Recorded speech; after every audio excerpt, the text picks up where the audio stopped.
Good evening. You're watching the News at 6 with me, Ishan Russell. The News at 6 is all about the day's biggest developing stories, and we'll be filling you in on them over the next half hour. But first, the headlines that we're tracking right now. Prime Minister Narendra Modi and German Chancellor Angela Merkel agree to announce ties. Both sign 18 MOUs, agree on single window clearances for German firms.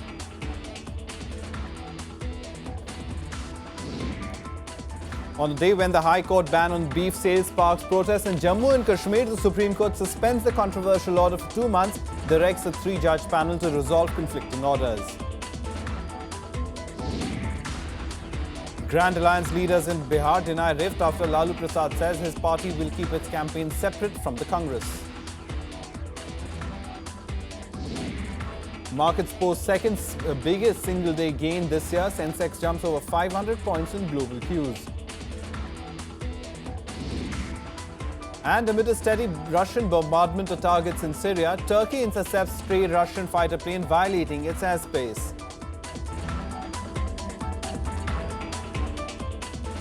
Our top story this evening, German Chancellor Angela Merkel began her 3-day India visit today. After her meeting with Prime Minister Narendra Modi, the two sides signed 18 memorandums of understanding.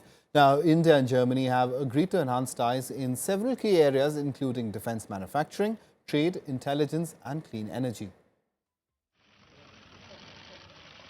To further strengthen Indo-German bilateral ties, Chancellor Angela Merkel began her visit to India today. She held wide-ranging talks with Prime Minister Narendra Modi in Delhi. The two leaders will continue their consultations in Bengaluru tomorrow, where they will attend a business summit. I believe that in a world of seamless challenges and opportunities, India and Germany can also be strong partners in advancing a more human, peaceful, just and sustainable future for the world. We have a rich history of engagement. We share values, comfort in our relations, and a sense of responsibility to the world.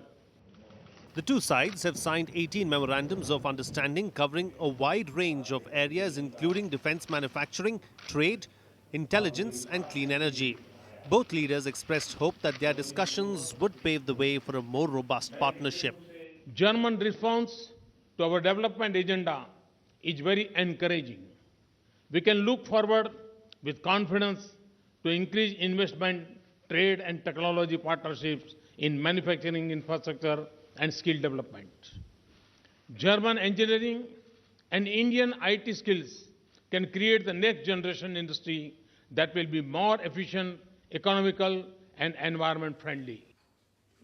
The pacts signed include a joint declaration of intent between the HRD Ministry and the Federal Foreign Office of Germany. The two sides also announced setting up a fast-track system for German companies in India. The approvals process will ensure that German firms will have a single point of contact in the Indian administration.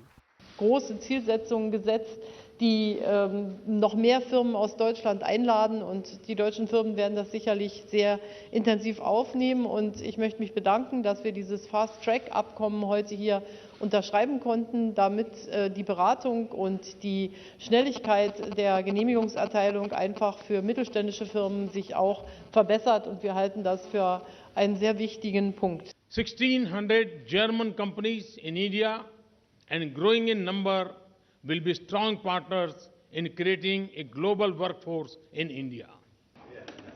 Germany will also provide assistance of over 1 billion euros for India's green energy corridor and solar projects. The Prime Minister also thanked Merkel for Germany returning the 10th century statue of Durga.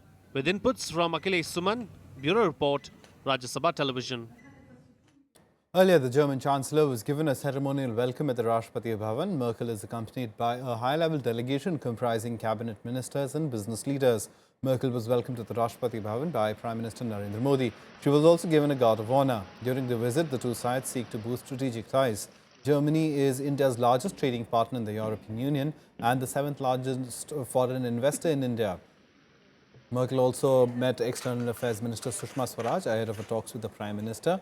Sushma Swaraj also met with her German counterpart Frank-Walter Steinmeier, the German Chancellor, will head to the IT hub, Bangalore, tomorrow to attend a summit involving Indian and German businesses.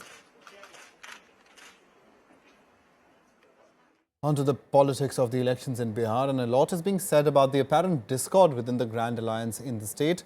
However, both party leaders have cleared the air and said that all is well within the Grand Alliance for now, and that the issue has been raised by the opposition parties in order to divert attention from the real focus areas.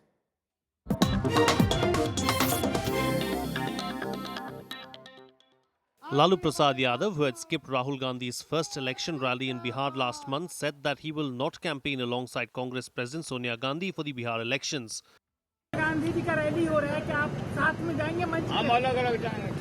Lalu Yadav had shared the stage with Sonia at a mega rally in Patna last month, but he is reportedly upset at the prominence the ally has bestowed upon Nitish Kumar. गठबंधन में सब ठीक है, तीनों दलों के नेता और कार्यकर्ता मिलकर काम कर रहे हैं। ये संघ परिवार का नया शगुफा है। इसके उसकी दूरी है, इससे उसकी दूरी है। साहब, हमारी दूरी आपको चुनाव की मतगणना के दिन पता चल जाएगा। हर चुनाव का एक मिजाज होता है और हम उस मिजाज से चुनाव लड़ रहे हैं, और उस मिजाज को आप नहीं समझ पाएंगे कि हम आपको जहां दूरी दिख रही है वहां निकटता है। The alliance has said that its strategy is for top leaders to campaign separately in Bihar to cover more ground. उनकी अपनी पब्लिक मीटिंग्स हैं, हमारी अपनी पब्लिक मीटिंग्स हैं, और एक मीटिंग जो शुरू में हुई थी उसमें सोनिया जी ने, लालू जी ने, नीतीश जी ने सबने मिलके एक साथ पब्लिक को एड्रेस किया था। लेकिन ये ज़रूरी नहीं है कि हर पब्लिक मीटिंग के अंदर सारे नेता एक साथ हों। There seems to be some discord in the Grand Alliance, but for now the leaders are trying to put on a united front. Bureau Report, Rajya Sabha Television. And RJD Supremo Lalu Prasad's eldest son, Tej Pratap, filed his nomination papers today. He will be contesting from the Mahua constituency in Bihar's Vaishali district. Tej Pratap was accompanied by his father and a huge crowd of supporters during the filing of his nomination. The Yadav-dominated Assembly constituency goes to the polls in the third phase on the 28th of October. Tej Pratap's key fight will be against sitting MLA Ravindra Rai, who recently joined Jitan Ram Manjhi's HAM Secular after being denied a ticket by his former party, the Janata Dal United. आप देख रहे हैं किस तरीके से लोगों में उत्साह है। केवल महुआ ही नहीं, राघोपुर में भी और पूरे जिला में भी पूरे उत्साह है लोगों में महागठबंधन को लेकर के। और जिस तरीके से नरेंद्र मोदी जी ने जो छलावा किया है बिहार की जनता के साथ, खासकर और पूरे देश की जनता के साथ, सारी जनता जान चुकी है उनके राज। Meanwhile, BJP President Amit Shah addressed voters in Sopol district of Bihar today, claiming that successive governments of the RJD and the JDU had pushed Bihar into backwardness. He appealed for one chance for the BJP-led coalition to rule the state. He promised that the BJP will make it the #1 state in the country. A no-holds-barred attack. The BJP president unleashing an entire arsenal of allegations against the Bihar chief minister. 2013 में आपके मन में एक महत्वाकांक्षा थी कि नीतीश कुमार जी को भारत का प्रधानमंत्री बनना है, और आपने प्रधानमंत्री बनने की महत्वाकांक्षा के कारण जदयू भाजपा की सरकार को तोड़ दिया। Shah claimed that Nitish abandoned the anti-Congress plank of socialist leaders like Ram Manohar Lohia and Jayaprakash Narayan to stay on in power. जो बिहार की जनता का न हुआ, जो जेपी और लोहिया के सिद्धांतों के साथ लगा किया, जिन्होंने जीतन राम मांझी को छोड़ दिया, जिन्होंने जॉर्ज फर्नांडिस को छोड़ दिया, जिन्होंने सत्ता पाने के लिए कांग्रेस का साथ ले दिया, ये लालू और नीतीश बिहार का विकास कर सकते हैं क्या बताइए? According to the BJP president, Nitish Kumar betrayed the decisive mandate in the 2010 assembly polls and backstabbed the electorate by going back to join hands with RJD Supremo Lalu Prasad, who was rejected in successive assembly polls. Bihar की जनता ने 50 साल तक मौका दिया है Congress party को, 15 साल तक मौका दिया है लालू प्रसाद यादव को, और 10 साल तक मौका दिया है नीतीश कुमार को। बिहार का भला किसी ने नहीं किया। एक 5 साल आप भारतीय जनता पार्टी को मौका दे दे, हम बिहार को देश का नंबर 1 राज्य बना सकते हैं। Making a firm commitment for the development of Bihar, Shah said the NDA government will do everything for Bihar's development so that people did not have to migrate for work. Bureau Report, Rajya Sabha TV.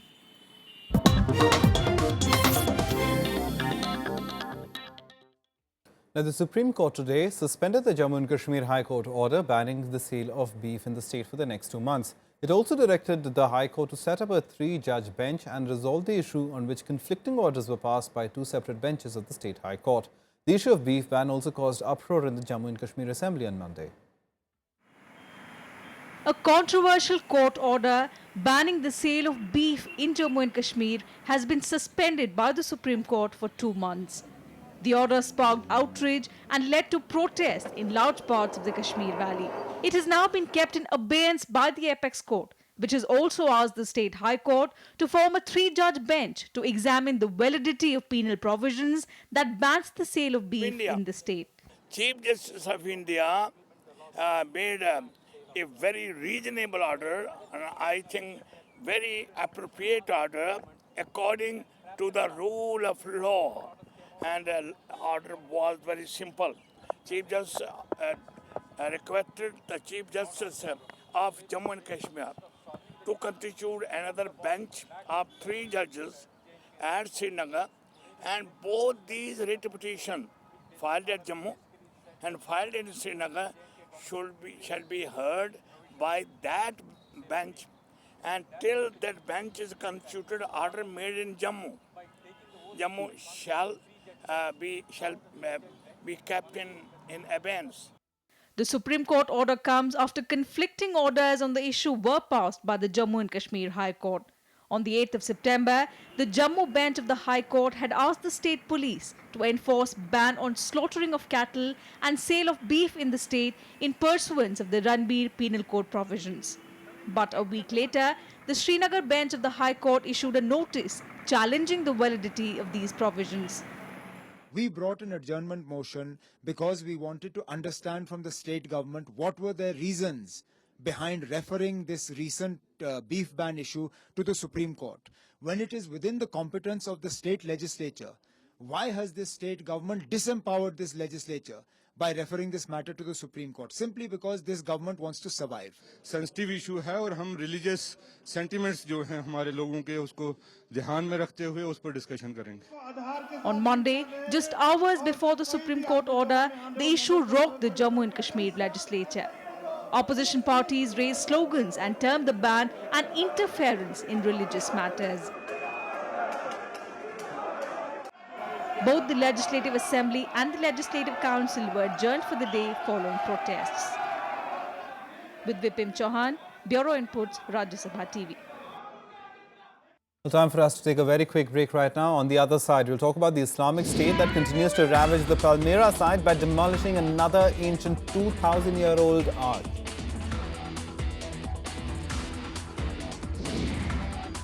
And the Nobel Prize for Medicine goes to William Campbell, Satoshi Omura and Yu Tru for their work against parasitic diseases. More on that on the other side.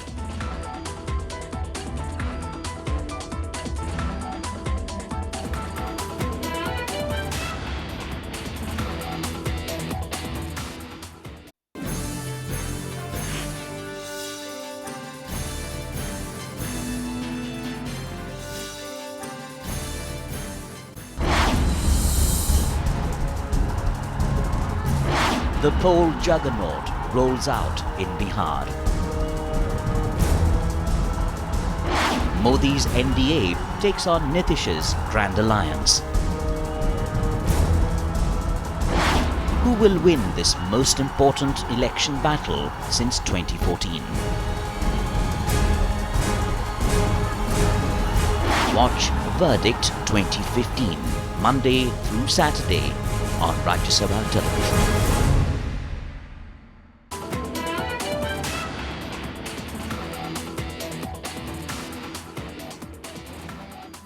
Welcome back. You're watching the news at 6. Now, the civic polls in West Bengal have turned into a flashpoint between the ruling Trinamool Congress and the BJP. After the Election Commission decided to postpone the counting of votes due on Wednesday, the ruling party has accused the poll panel and Governor K. N. Tripathi of conspiracy. The decision to defer counting was taken after allegations of large-scale violence during the voting. Ruling Trinamool Congress staged protest outside the Election Commission office on Monday after the poll panel decided to put off counting for the recent civic polls. There were reports of widespread violence during the polling, during which several journalists were also attacked while covering the elections in Kolkata's upscale Salt Lake Township. I can tell you this much, that we have got some complaints, some visuals we already have in our web camera, some reports we have already received from SMS from the presiding officers, some telephonic communications we have recorded in our mobile phones, and we have seen some TV clippings also. In each and every case, we'll look into the thing with its proper gravity. Earlier on Saturday, opposition parties, Left Front, BJP and Congress had alleged of rigging, booth capturing and violence by outsiders during the polls. They moved the poll panel to take stern action against the perpetrators. 7 तारीख counting था, उन्होंने उस counting को अनिर्दिष्ट काल के लिए बंद कर दिया। उन्होंने अभी पूरा छानबीन करेंगे। मीडिया से फुटेज लेने का बात भी हम लोग कहे थे, उसको भी स्वीकार कर लिया। जो सीसीटीवी का फुटेज है, जो पोलिंग ऑफिसर का रिपोर्ट है, सब चीज मिला के उन्होंने डिसीजन लेने वाला है। इसीलिए हम खुश है। इलेक्शन कमीशन एक बड़ा ऐतिहासिक डिसीजन लिया।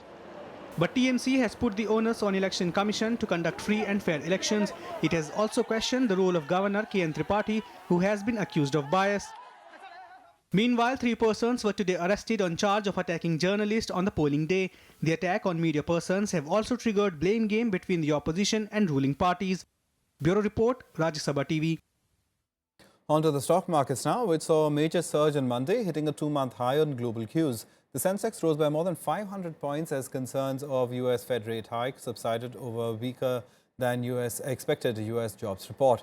Sensex has now rallied over 1,000 points in the last 4 sessions to make up for the major losses suffered last month. Meanwhile, the Nifty also rose by more than 2% and regained the 8,100 level. Both the indices posted their biggest single-day gain since the 15th of January.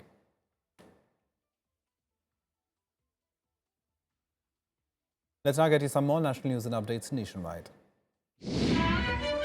4 Jawans were killed today in a fierce gun battle with militants in a forested area in North Kashmir's Kupwara district. A militant was also shot dead in a separate encounter in the district.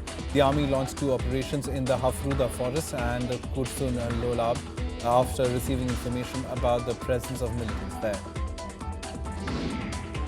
The government has collected over 4,100 crore rupees during the 90-day black money disclosure compliance window.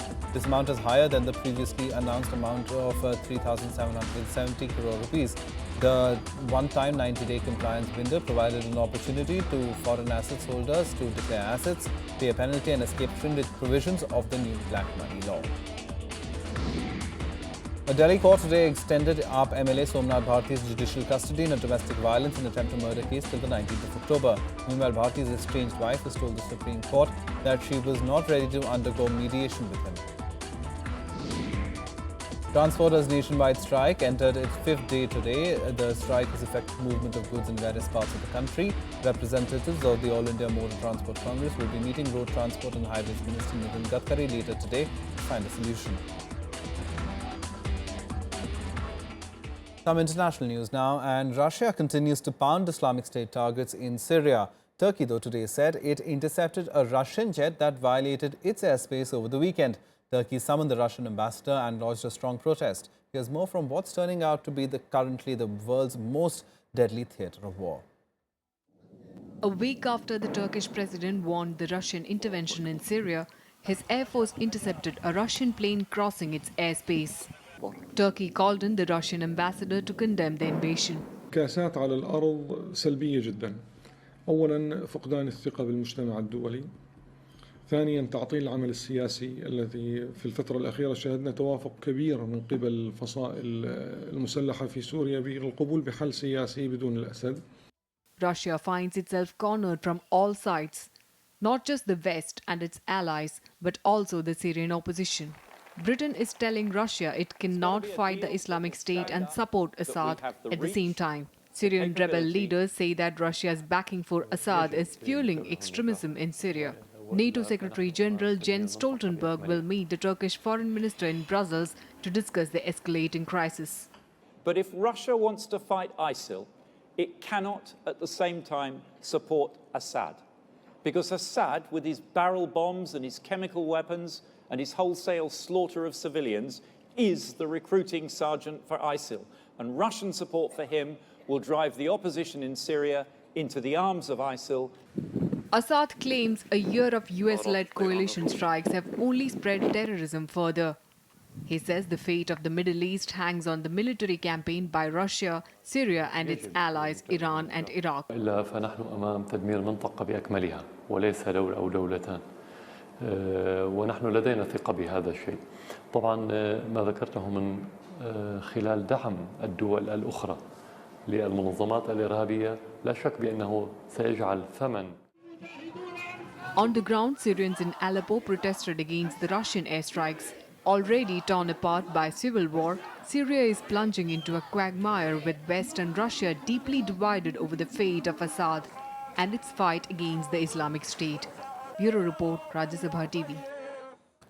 Meanwhile, Islamic State militants have blown up the iconic Arc of Triumph in the ancient city of Palmyra in Syria, the latest in its series of attacks. The monument was built over 2,000 years ago and one of UNESCO's World Heritage Sites. UNESCO said that the destruction constitutes a war crime. They also called on the international community to stand united against IS attempts to wipe out evidence of Syrian history. The terror group has already destroyed 2 ancient temples in Palmyra just a month ago. Now, the Nobel Prize for Medicine this year went to William Campbell, Satoshi Umura and Yu Tu for their work against parasitic diseases. The Nobel Assembly in Sweden said that the two discoveries have provided powerful new means to combat these diseases that affect millions annually. Tu was awarded for discovering artemisinin, a drug that has significantly reduced the mortality rates for patients suffering from malaria. Irish-born Campbell and Japanese Omura won the other half of the prize for discovering a new drug, ivermectin, that has helped the battle against river blindness and lymphatic filariasis, as well as showing effectiveness against other parasitic diseases. In fact, medicine is the first of the Nobel Prizes awarded each year. The winners will share the 8 million Swedish kronor prize money, with one half going to Campbell and Omura and the other to Tu. For the other international news, here's our global buzz. The death toll in the massive mudslide in Guatemala's capital has risen to 131. Hundreds are still missing 3 days after the tragedy. Close to 1,800 rescue workers are looking for survivors. Portugal's centre-right coalition has won the country's general election. However, it fell short by 16 seats to win a majority in the 230-seat parliament. But Prime Minister Pedro Passos Coelho said that his party is ready to form the government without a majority. He's the first European leader to be re-elected despite imposing austerity for the last 4 years under international bailout packages. There's been no sign of the Indonesian plane that went missing 2 days ago with 10 passengers on board. The DHC-5 twin-otter turboprop plane had lost contact with air traffic controllers 11 minutes after taking off on Friday. Typhoon has killed at least 9 people and injured over 200 in China's Guangdong province on Saturday. The typhoon caused widespread blackouts and a cut-off in water supply in some areas. It also grounded flights and prompted suspensions of rail services. Time now for all the sports news and sports speed. India take on South Africa in the second T20 match of the 3-match series in Cuttack later today. It could be a curtailed match as the Met Department has forecast few spells of rain in the next 24 hours. In the first match, Team India suffered a 7-wicket defeat despite posting the highest total against the visitors, which means they could add another spinner in place of Asima. Bangladesh cricketer Shahadat Hossain was remanded in jail on Monday after he surrendered over allegations of beating an 11-year-old girl. He went into hiding 3 weeks ago after police sought his arrest for allegedly abusing a girl he employed illegally as domestic servant. Hossain was suspended from all forms of the game on the 13th of September. Arsenal beat Manchester United 3-0 to move up to second in the Premier League table. The Gunners scored 3 goals in the opening 20 minutes, with Alexis Sanchez scoring twice and Mesut Ozil adding another goal. The defeat leaves United in third place behind Arsenal on goal difference. Liverpool's manager Brendan Rodgers was sacked after his team's 1-1 draw with Everton. Pressure was piling on Rodgers after the club's stuttering start, having won only 4 of their 11 games in all competition. Rodgers, who was 3.5 years in charge, led Liverpool to second place in the Premier League in 2013-14. Former Borussia Dortmund boss Jurgen Klopp is the first choice to take over. Well, that's all from us. Goodbye.